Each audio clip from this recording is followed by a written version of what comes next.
Good morning, guys. Working on the 85 Vet, pre-installing some stuff together. So when everything's ready to go, morning, then, we just slap it together. So upper control arms, which we show, beautiful, nice and adjustable, tubular type style. And we're gonna put the new ball joints in, which are bolted in, kind of like that.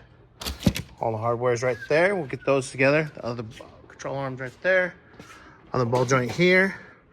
We might be able to get the dry shafts. We'll go ahead and put the new U-joints in it, which are sitting right here. And reorganizing and pulling some parts that need to be credited to the account because we changed things. So I'll start putting this one together. I'll probably get the second one together and I'll show you guys the aftermath. Hey guys. All right, so I'm gonna order some shorter bolts because for the stock arms, these are super long. So waiting for those to come in real quick. And then we'll get this all bolted up. Same with the one over here.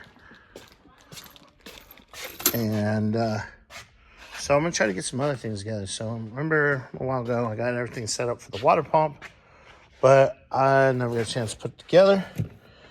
So we're gonna put it together. And so I'm gonna find the water pump in there. And we'll get it all put together, set up, ready to go, and wrapped up just like the other stuff, and go from there. All right.